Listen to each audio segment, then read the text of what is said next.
एक ठंडी सरद सुबह कलेक्टर हितेश की गाड़ी शहर के बाहर एक छोटी सी चाय की दुकान पर आकर रुकी।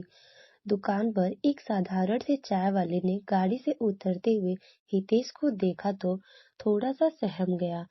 उसके चेहरे पे सवाल साफ झलक रहे थे। हितेश ने चाय वाले की तरफ देखा और पूछा, सोहन अंकल कहाँ हैं? चाय वाला थोड़ा घबराते हुए बोला, कौन सोहन साहब? मैं तो उन्हें नहीं जानता।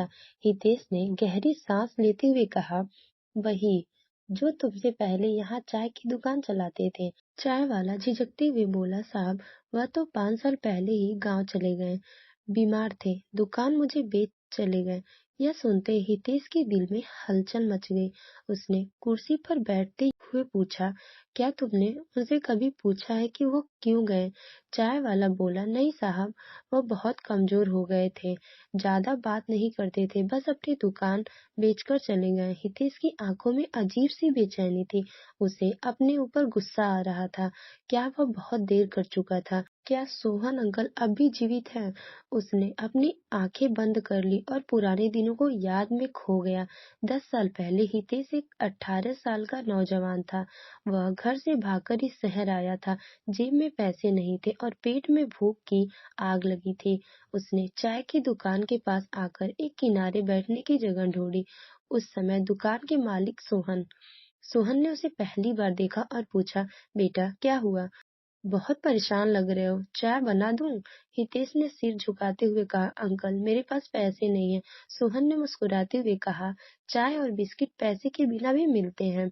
वह पहली बात था जब किसी ने हितेश की तकलीफ को बिना कहे समझा। चाय और बिस्किट खाने के बाद सोहन ने उससे उसकी परेशानी पूछी। हितेश ने आंसुओं से भरी आंखों के साथ बताया कि उसके माता पिता का बचपन में ही देहांत हो गया था। मामा मामी ने उसे अपने घर में पाला था, लेकिन वहां उसे हमेशा पराया समझा गया। वे उसकी पढ़ाई छुड़वाकर काम में लगवाना चाहते थे। सोहन ने उसकी कहानी ध्यान से सुनी और कहा, बेटा अकेले यह दुनिया तुम्हारे लिए बहुत कठिन है। अगर पढ़ाई करनी है तो मेरे साथ रह लो, मैं तुम्हारी मदद करूंगा। उस दिन से सोहन ने हितेश को अपने घर पे रख लिया। उन्होंने न केवल उसे सहारा दिया बल्कि उसके सपनों को पूरा करने के लिए हर संभव कोशिश की। सोहन खुद भी एक साधारण इंसान थे। उनका परिवार गांव में रहता था और शहर में वह अकेले एक किराए के कमरे में रहते थे। उसके पास ज्यादा पैसे नहीं थे, लेकिन उन्होंने कभी भी हितेश को ये महसूस नहीं होने दिया। हितेश ने आसपास के बच्चों को ट्यूशन पढ़ाना शुरू किया। जो थोड़ी बहुत कमाई होती वह उसकी पढ़ाई और खाने में लग जाती। सोहन ने उसे हमेशा प्रेरित किया। उन्होंने कहा, बड़ा आदमी बनना है तो मेहनत करनी पड़ेगी, लेकिन याद रखना बड़ा बनने के बाद अपनी जड़ों को मत भूलना।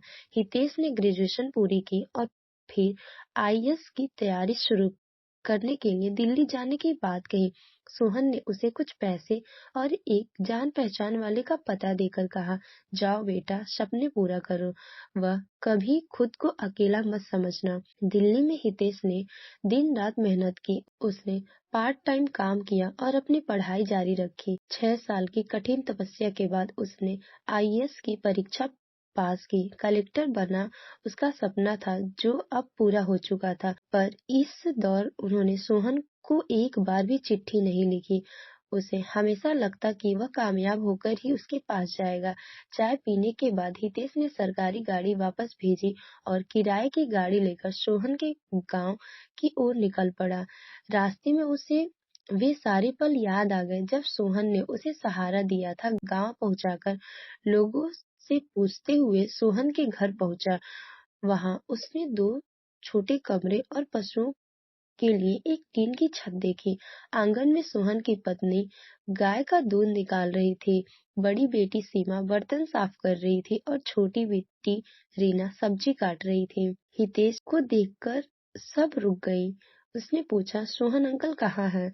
सीमा ने धीरे से कहा, पापा को गुजरे 4 साल हो गए। यह सुनते ही हितेश का दिल बैठ गया।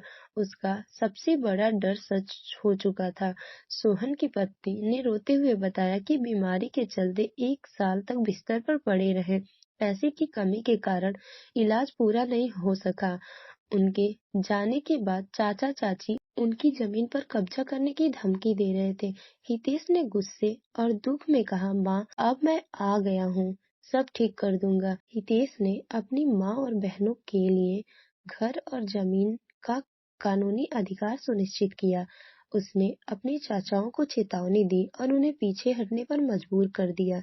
जल्दी उसने दोनों बहनें की शादी धूमधाम से करवाई। माँ को अपने साथ शहर ले गया। वहां उन्होंने हितेश के लिए एक सुंदर लड़की खोजनी शुरू कर दी। हितेश ने सोहन की याद में गांव में एक पुस्तकालय बनवाया जहां बच्चों को मुफ्त शिक्षा मिल सके। उसने उस पुस्तकालय का नाम सोहन मेमोरियल लाइब्रेरी रखा। अब हितेश हर रविवार गांव आता और अपने पिता समान सोहन की यादों को ताजा करता। तो दोस्तों, आपको ये कहानी कैसी लगी कमेंट करके जरूर बताएं। कहानी अच्छी लगे हो तो प्लीज वीडियो को लाइक करें, शेयर करें और हमारे चैनल स्टोरी विद आरजी को सब्सक्राइब जरूर करें। Thanks for watching.